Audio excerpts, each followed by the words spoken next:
Sir, பல்நோக்கு மருத்துவமனை பணியாளர்கள் தொடர்ந்து போராட்டத்தில் ஈடுபட்டு வராங்க.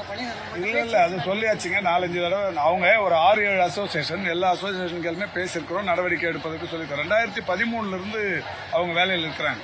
2013 சேர்ந்தவங்க 2021 வரைக்கும் அதிமுக ஆட்சி தான் இருந்தது. அதிமுக ஆட்சி காலத்தில் தான் அவங்க எல்லாம் பணிக்கு வந்தவங்க. எம்ப்ளாய்மெண்ட்ல இருந்து எடுத்த தற்காலிக பணியாளர்கள்.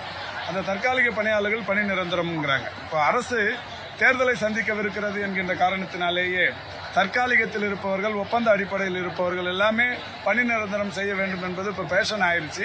அந்த வகையில் அவர்களிடத்திலும் பேசியிருக்கிறோம், சொல்லப்பட்டிருக்கிறது. அரசு துறைகளில் 10 ஆண்டுகளுக்கும் மேல் ஒப்பந்த ஊழியர்களாக பணியாற்றும் தொழிலாளர்களை பணி நிரந்தரம் செய்வோம் என்று திமுக தனது தேர்தல் வாக்குறுதி எண் 153 இல் கூறியிருந்தது.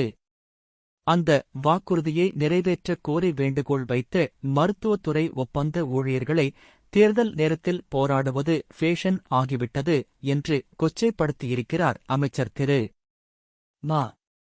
சுப்பிரமணியன் அவர்கள். கொரோனா பெருந்தொற்று காலங்களிலும் தங்கள் உயிரை குறித்து கவலைப்படாமல் மக்களுக்காக உழைத்த மருத்துவத்துறை ஊழியர்களை அவமானப்படுத்திய அவருக்கு கடுமையான கண்டனங்களை தெரிவித்துக் கொள்கிறேன். எப்படியாவது ஆட்சிக்கு வரவேண்டும் என்ற நோக்கில் தேர்தல் வாக்குறுதி என்ற பெயரில் அனைத்து தரப்பு மக்களையும் ஏமாற்றி ஆட்சிக்கு வந்துவிட்டு இன்று வாக்குறுதியை நிறைவேற்றக் கோரும் மக்களை அவமானப்படுத்துவது திமுகவின் வழக்கமாகிவிட்டது.